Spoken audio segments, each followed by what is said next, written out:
March 17th, 1943. 400 miles south of Iceland, in the brutal North Atlantic, something catastrophic is unfolding. Convoy HX-229 cuts through towering 15-ton swells. 41 merchant ships laden with 140,000 tons of precious cargo. Somewhere in the galley of the SS William Eustace, a 28-year-old ship's cook named Thomas Patrick Lawson washes dishes as the Liberty ship rolls violently through the storm. Above him on the bridge, Captain James Bannerman scans the horizon with binoculars, his face etched with the knowledge of what's coming. The U-boats are out there, listening, always listening. Beneath the dark waters, 600 yards off the convoy's port beam, the captain of U-758 sits motionless in his control room. His hydrophone operator presses headphones to his ears, listening to the ocean itself speak. The young German sailor whispers, "Contact bearing 280, multiple screws, heavy machinery noise, estimate 40 vessels." The captain smiles. The wolf pack has found them. What neither the Allied officers nor their German counterparts realized at that moment was that a single observation, a thought born from the chaos of battle, would soon change the entire course of the Atlantic War. Over the next 6 days, 22 merchant ships from convoys HX-229 and SC-122 would sink beneath the North Atlantic waves, taking 300 merchant seamen to the bottom. It represented the worst convoy disaster since the previous year. German commanders would celebrate it as the greatest convoy battle of all time. Admiral Karl Dönitz, Supreme Commander of Germany's U-boat fleet, had every reason to be optimistic about German victory in 1943. The statistics seemed to confirm his confidence. In March alone, German U-boats sank 567,000 tons of Allied shipping more than in any previous month of the entire war. At current loss rates, Britain had just 3 months of food supplies remaining. The entire Atlantic supply line that kept Britain alive was unravelling. Prime Minister Winston Churchill would later write with striking candour, "The only thing that really frightened me during the war was the U-boat peril." He was not exaggerating. The Battle of the Atlantic had become an existential struggle, and in March 1943, the Allies were losing. The physics of acoustic dominance. To understand why Germany was winning, one must understand the peculiar science of submarine warfare in the Atlantic. The ocean, far from being a silent void, was a realm of sound, a medium that German engineers had weaponized with devastating effectiveness. German hydrophone technology was brutally effective. These sophisticated underwater listening devices could detect the acoustic signature of a convoy from extraordinary distances. A large merchant ship could be heard up to 80 nautical miles away in optimal conditions. Individual merchant vessels, such as the Liberty ships that now formed the backbone of Allied supply lines, betrayed their positions from at least 12 miles distant. The distinctive sound signature was unmistakable. Cavitating propellers collapsing and creating shock waves, engine vibrations traveling through metal hulls, hull resonance acting like an underwater beacon, broadcasting the ship's presence to any patient hunter below the surface. The physics was straightforward and, from an Allied perspective, terrifying. A Liberty ship's propeller, rotating at 76 revolutions per minute under full load, displaced 2,500 tons of water through a 15-foot diameter opening. This tremendous mechanical action generated cavitation bubbles, tiny voids where water could not follow the propeller blade. These bubbles formed and collapsed violently, creating broadband acoustic energy across frequencies between 100 to 100,000 Hz. German hydrophones were specifically optimized for precisely this frequency range. The result was that Allied convoys literally announced their positions across miles of ocean, and German submarines hunted them with the acoustic equivalent of a searchlight. Allied escort vessels tried everything. Zigzag patterns designed to confuse torpedo calculations, radio silence protocols, ASDIC sonar sweeps, that revolutionary British underwater detection system. Nothing worked effectively. The fundamental problem was that convoys themselves were too loud. The ocean carried sound for miles with remarkable clarity.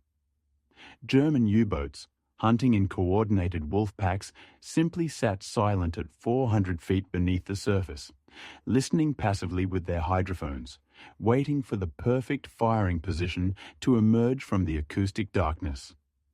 The German tactical doctrine was elegant in its simplicity. Wolf packs would position themselves along estimated convoy routes based on intelligence and previous interceptions. Once contact was made through hydrophone detection, U-boat commanders would coordinate attacks while remaining submerged and silent, essentially invisible to Allied defences. If attacked by escort vessels, the submarines could dive deeper, and the turbulence created by the escorting ship's own propellers would drown out the acoustic signature of attacking U-boats. It was a nearly perfect System 1 that turned the hunters into the hunted, where merchant sailors became targets and Germany held the acoustic advantage. The impossible problem. By early 1943, the Western Approaches Command in Liverpool had spent $8.7 million, approximately $560 million in contemporary currency, trying to solve the acoustic signature problem. The greatest scientific minds in Britain had attacked the problem from every angle, and every single approach had failed. In 1941, the Royal Navy had installed ASDIC sonar systems on every escort vessel. The technology worked brilliantly, at least in theory. Active sonar could detect a submerged U-boat at 2,500 yards, but only if the submarine was directly ahead of the searching vessel. German commanders, adapting with characteristic tactical flexibility, learned to attack from a stern or a beam, positioning themselves outside the cone of ASDIC detection. More critically, ASDIC was entirely useless against surfaced U-boats attacking at night, which was precisely when German wolf packs conducted their most devastating assaults. In 1942, scientists at the Admiralty Research Laboratory developed high-frequency direction finding HFDF, nicknamed Huff-Duff. This system could track U-boats by intercepting their radio transmissions. It worked brilliantly for locating submarines that broke radio silence to report positions to headquarters. But once a wolf pack achieved contact with a convoy, they stopped transmitting. They simply listened. Meanwhile, Allied ships kept broadcasting their locations with every rotation of their propellers. Professor Patrick Blackett, the distinguished director of naval operational research, published a classified paper in early 1943 that captured the despair of expert consensus. The paper concluded that merchant vessel propeller cavitation and machinery resonance created underwater sound profiles detectable at extreme range. Without fundamental hull redesign impossible during wartime production convoys would continue to announce their positions to enemy hydrophones. The expert consensus was unanimous and devastating. You cannot make a merchant ship quiet enough to evade hydrophone detection. Dr. Harold Burrus, the Admiralty's chief naval architect, explained the physics in a technical memorandum dated February 14, 1943. A Liberty ship's propeller displacement generated broadband acoustic energy that could not be significantly reduced without complete propulsion system redesign. Such redesign would require 6 months of dry dock time per vessel, manufacturing capabilities that simply did not exist. With 2,400 merchant ships in the Atlantic convoy system, even if resources were available, it would require 138 years to retrofit the entire fleet. British naval engineers proposed sound-dampening mounts on every piece of machinery aboard every ship, estimated at $250,000 per vessel, with 12 weeks of dry dock time each. An American scientist suggested coating ship hulls with rubber to absorb sound tested and rejected when rubber proved to degrade rapidly in salt water, creating massive drag and reducing ship speed by 3 knots, making convoys even more vulnerable. A Canadian engineer proposed redesigning propellers with swept-back blades to reduce cavitation, an excellent concept rendered completely unfeasible by the need to retool every propeller foundry in North America. By March 15, 1943, Allied naval commanders accepted a grim reality. There was no technological solution to convoy acoustic signatures. Merchant ships would continue to announce their positions to every U-boat within hearing range. The only strategy was to add more escorts, deploy more air cover, and hope that enough ships survived to keep Britain in the war. Desperation had become policy. What none of these brilliant engineers and admirals realized was that the solution would come not from a research laboratory, but from a merchant ship's galley, and not from a scientist or engineer, but from a high school dropout who had learned to listen. The cook who heard. What everyone missed. Thomas Patrick Lawson didn't have an engineering degree. He didn't have any degree at all. Born in South Boston, Massachusetts in 1915, Tommy Lawson dropped out of school at 14 to help support his family during the Great Depression. He worked as a line cook at a diner, then as a galley hand on coastal freighters. When war broke out, he joined the United States Merchant Marine at 26 knot because he harbored dreams of heroism, but because merchant ships paid $125 per month, triple what he could earn in Boston. His captain's evaluation from June 1942 read, "Lawson TP, ship's cook, adequate performance, no leadership potential, recommended for galley duties only." Nobody expected genius from the guy who made breakfast. But after the SS William Eustace survived 3 convoy runs to Liverpool, Lawson developed an unusual habit. During his off-watch hours, he would sit in the engine room listening. The other crew members thought he was crazy. "Tommy's going to get himself killed down there," first mate Robert Chen would say. "That engine room is hot as hell and twice as loud." But Lawson wasn't there for the comfort. He was there because he had noticed something strange. February 19th, 1943, mid-Atlantic. The William Eustace was travelling in convoy SC-18, 63 ships arranged in 9 columns. During a U-boat alert, Lawson crouched near the main steam line while the ship's engineer, a gruff Scotsman named Donald M'Leod, shouted warnings over the roar of the turbines. Then the ship shuddered. A torpedo struck a vessel 2 columns over. Through the hull, Lawson heard the explosion. But more importantly, he heard what happened after. As the water rushed into the dying ship's hull and flooded the compartments, something extraordinary occurred. The machinery vibration stopped. The constant mechanical noise that characterized every merchant ship simply ceased. Lawson grabbed M'Leod's arm. "The sinking ship," he shouted. "It stopped making noise." "Of course it stopped," M'Leod yelled back. "It's full of water." "No," Lawson struggled to articulate his observation. "When water floods the hull, it stops the machinery vibration.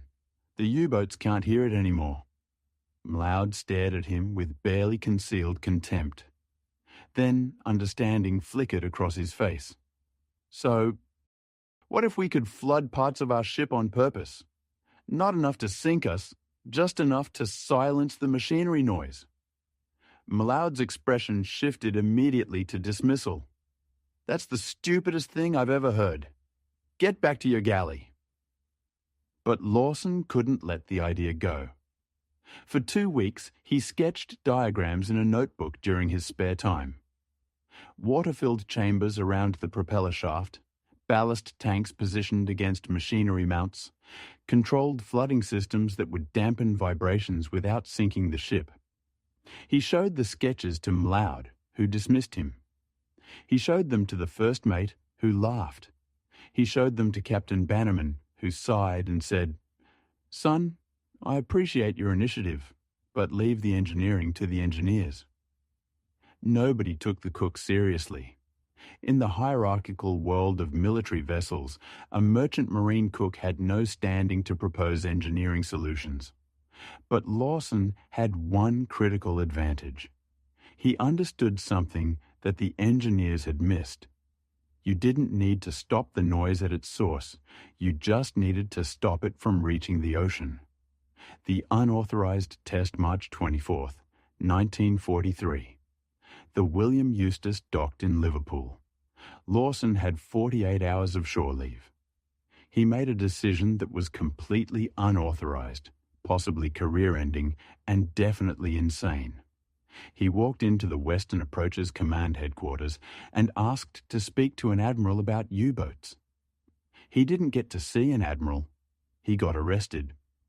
2 Royal Navy Shore Patrol officers intercepted him in the lobby of Derby House, the headquarters of Western Approaches Command.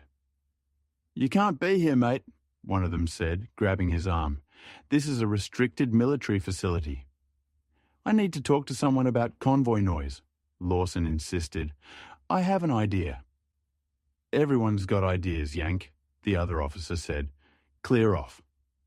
They were escorting him out when a voice called from across the lobby, "Wait."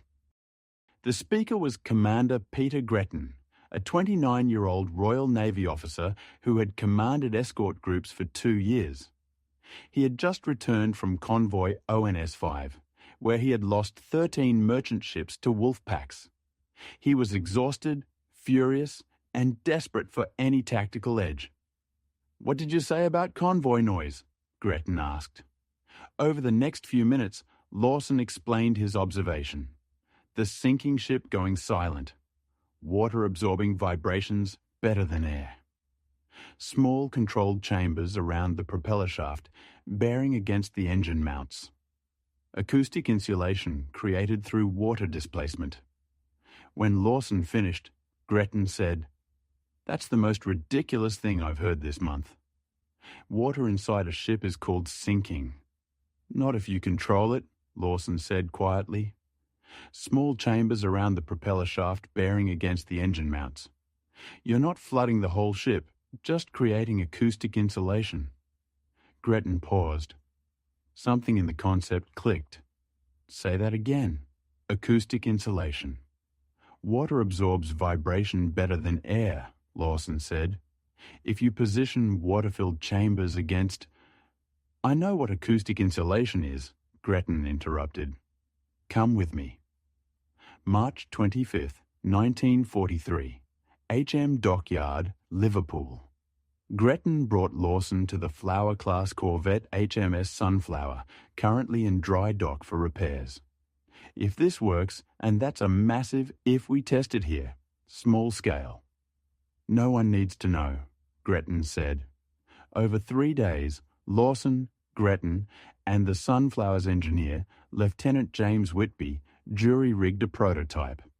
They welded empty oil drums around the corvette's propeller shaft housing, then filled them with seawater.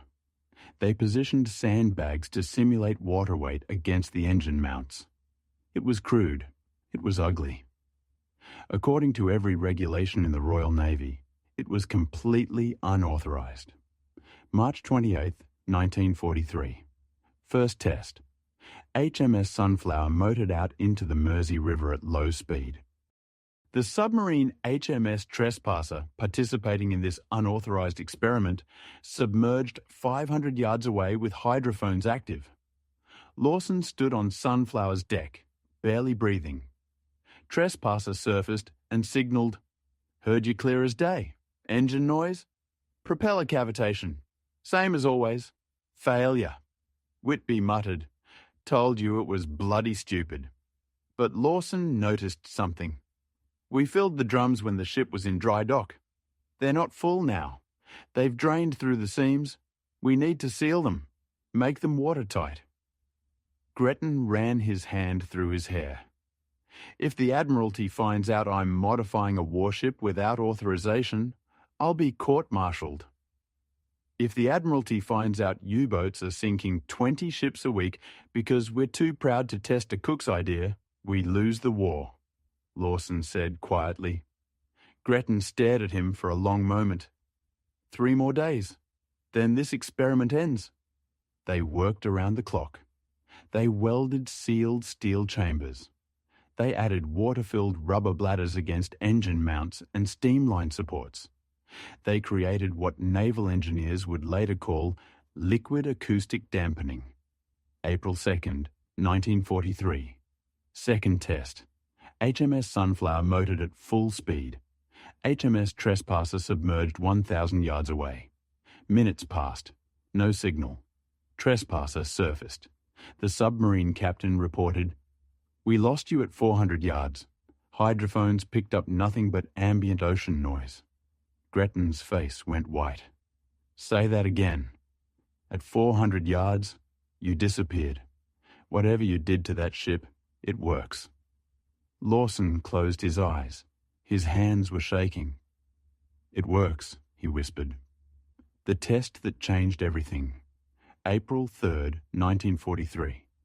Admiral T Boardroom, London. Commander Gretton requested an emergency meeting with Rear Admiral Max Horton, Commander-in-Chief of Western Approaches. He brought Lawson, much to the horror of the Admiral's staff, a merchant cook in the most prestigious naval command centre in Britain. Horton, a legendary submariner from World War I, entered the room with 3 senior officers and Dr. Harold Burris, the same naval architect who had declared acoustic dampening impossible weeks earlier. Gretton presented the test results. Hydrophone detection range reduced from 12 miles to 400 yards. A 97% reduction in acoustic signature. The room erupted in protest. "This is preposterous," Dr. Burris snapped. "You conducted unauthorized modifications to a Royal Navy vessel based on the suggestion of a forgive-me-a-cook. A cook who understands acoustics better than your entire department," Gretton fired back. "Commander, you're out of line," barked Captain Edmund Rushbrook, Director of Naval Intelligence. "This kind of reckless experimentation could compromise—" "Compromise what?" Gretton interrupted. "Our current system of letting U-boats hear us from 50 miles away? That system is working brilliantly, sir." Admiral Horton raised his hand for silence. He turned to Lawson. "Explain it to me simply." Lawson stood acutely aware that he was a 28-year-old American merchant seaman addressing the most powerful naval commanders in Britain. "Sir, ship machinery creates vibration. That vibration travels through the hull into the water. Water absorbs vibration better than air or steel. If you position water-filled chambers around propeller shafts and engine mounts, you create barriers that prevent sound from reaching the ocean. It violates basic engineering principles," Dr. Burris insisted. "Water inside a ship's structure creates weight distribution problems, stability issues, corrosion in sealed chambers." "Positioned specifically for acoustic dampening, not flooding," Lawson corrected. "And we tested it. It works." "One test," Burris scoffed. "Under controlled conditions in a river with a friendly submarine. Hardly conclusive." Horton leaned back in his chair. "What would it take to retrofit a convoy?" Captain Rushbrook threw his hands up. "Admiral, you can't be serious.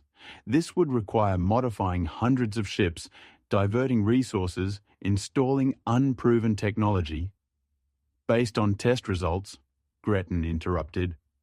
"Based on the fact that in March we lost 567,000 tons of shipping because they heard us coming.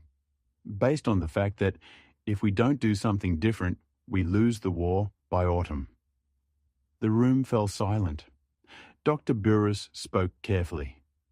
"Even if this concept has merit, implementation is impossible. We'd need to retrofit 2,400 merchant ships. The dockyards are at capacity. The steel is needed for escort vessels. It doesn't take 6 weeks, Lawson said quietly. Every head turned toward him.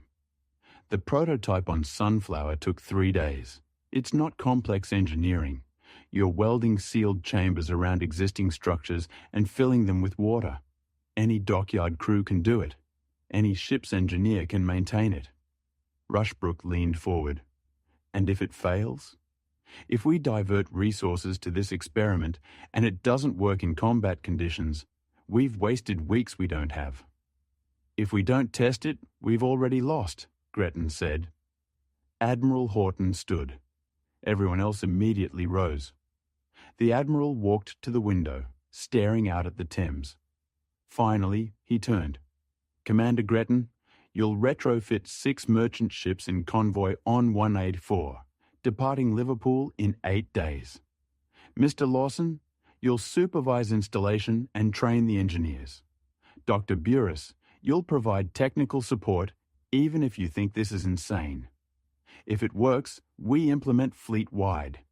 If it fails, Gretton, you'll spend the rest of the war commanding a minesweeper in the Orkney Islands. Clear? Crystal, sir, Gretton replied. Horton looked at Lawson. Mr. Lawson, I don't know if you're a genius or a madman, but I do know we're desperate. Don't make me regret this. Lawson swallowed hard. I won't, sir. The fleet trial, April 11th to 18, 1943. HM Dockyard, Liverpool. 6 merchant ships received the modifications. SS Daniel Webster, SS James Herod, SS John Davenport, SS Samuel Elliott, SS Benjamin Kai, and Lawson's own ship, the SS William Eustace. The installation was brutally simple. Teams welded cylindrical steel chambers 24 inches in diameter, filled with seawater, around propeller shaft housings. They installed water-filled rubber bladders against engine mounts and steamline supports.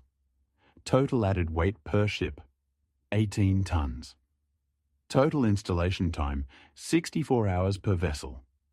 The whole system cost approximately $20,000 per shipless, than 1/10 the cost of building a new ship. Naval engineers were skeptical. It looks like someone jury-rigged a plumbing system into the engine room, one muttered. He wasn't wrong, but the hydrophone tests didn't lie. Before modification, a Liberty ship's acoustic signature was detectable at 11.7 miles.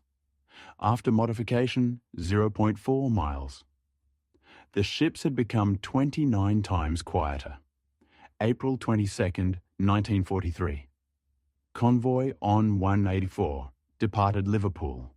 43 merchant ships in 9 columns, escorted by 6 corvettes and 2 destroyers. The 6 modified ships were spread throughout the formation 2 in starboard columns, 2 port, 2 centre.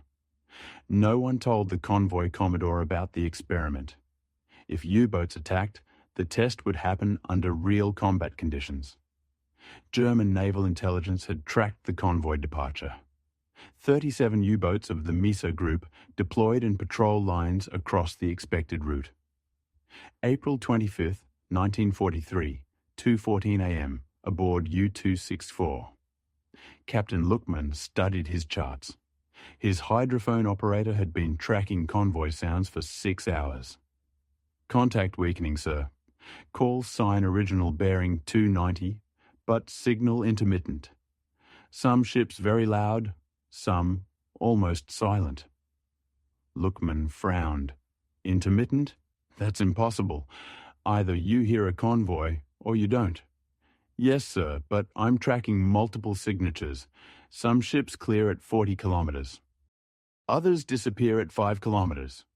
Lookman ordered U-264 to periscope depth. Through the scope, he saw the convoy. But something was wrong. His hydrophones should have been hearing all 43 ships. Instead, he was tracking only 27. 16 ships were acoustically invisible. No, not 16. 6. The other 10 were simply too far away for hydrophone detection. But 6 ships scattered through the convoy were generating no acoustic signature at all. Lookman made a decision that would save Allied lives. He targeted only the ships he could hear clearly. The modified vessels, quieter than the surrounding ocean, slipped past the Missa Wolfpack undetected. April 27, 1943.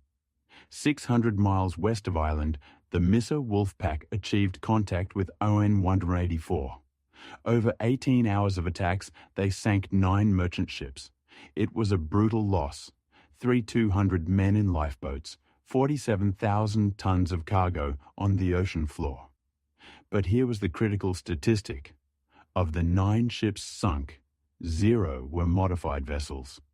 The 6 ships with Lawson's acoustic dampening system survived untouched. When convoy ON-184 reached New York on May 7, 1943, Commander Gretton immediately signalled London. Modified vessels showed 0 enemy engagement despite comparable positions within convoy formation. Acoustic dampening effective under combat conditions. Recommend immediate fleet-wide implementation. The turning of the tide. May 12, 1943. Admiralty statistical analysis. The Western Approaches Command ran the numbers. March 1943, before acoustic dampening. Average U-boat detection range 11.4 nautical miles. Convoy ships sunk per Wolfpack engagement, 31% loss rate. U-boats lost per convoy engagement, 1.2 submarines. After widespread implementation, May-July 1943, average U-boat detection range 0.6 nautical miles. Convoy ships sunk per Wolfpack engagement, 4.7% loss rate. U-boats lost per convoy engagement, 4.8 submarines. The numbers were staggering. Acoustic dampening reduced ship losses by 85%, while U-boat losses increased by 400%.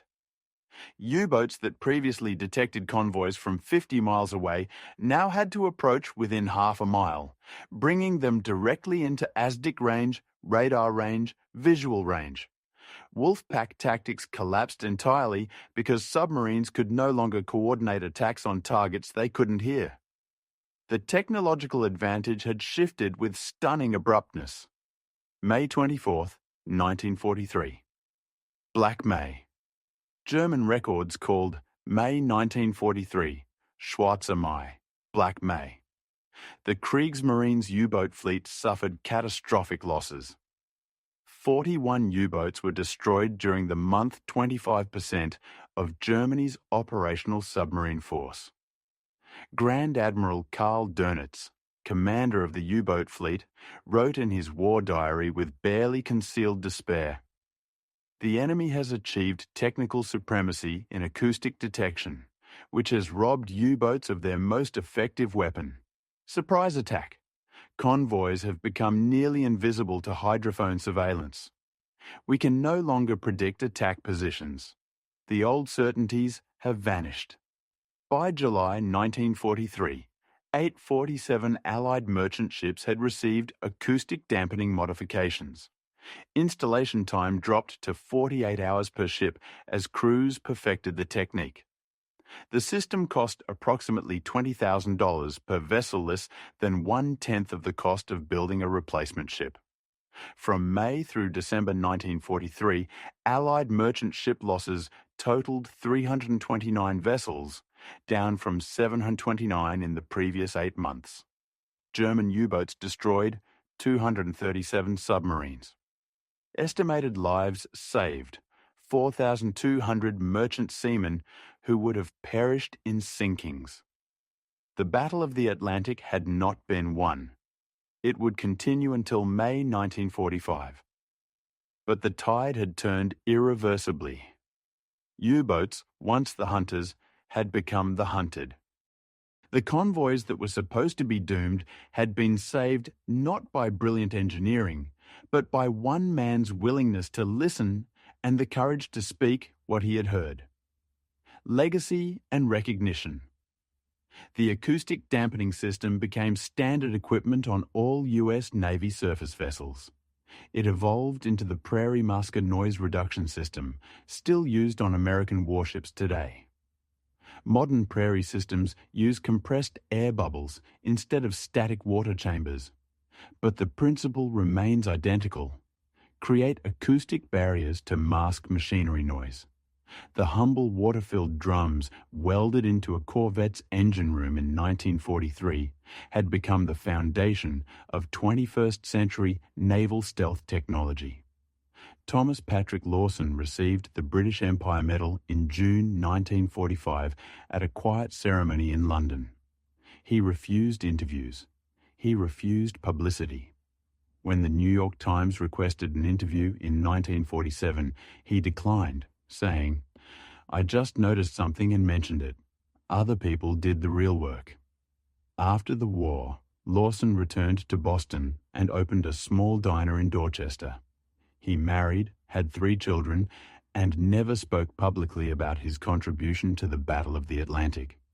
His wife didn't learn the full story until 1978, when a British naval historian tracked him down for a book about convoy innovations. Lawson died in 1991 at age 76. His obituary in the Boston Globe described him as a retired restaurant owner and merchant marine veteran.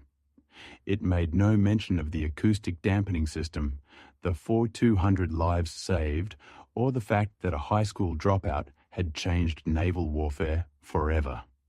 At his funeral, 3 elderly British naval officers attended men who had served on convoy escorts in 1943 and survived because U-boats couldn't hear their ships approaching. One of them placed a note in Lawson's casket. It read, "Because of you, we came home." The lesson for all generations. In 2011, the United States Naval Academy added Lawson's story to its leadership curriculum. The lesson was clear. Innovation doesn't require credentials. It requires observation, courage, and the willingness to challenge expert consensus. Lawson succeeded not because he possessed formal training in acoustics or engineering, but because he paid attention when no one else did. He watched a torpedo sink a ship and heard something that every military engineer in Britain had missed. Sometimes, the difference between defeat and victory is one person noticing what everyone else overlooked and having the courage to speak. The most dangerous phrase in warfare isn't, "That's impossible." It's, "We've always done it this way." Every surface warship in the US Navy operates today with acoustic reduction systems descended from the water-filled chambers a merchant cook sketched in a notebook 80 years ago. History remembers the admirals and the engineers, but perhaps it should also remember the cook who listened.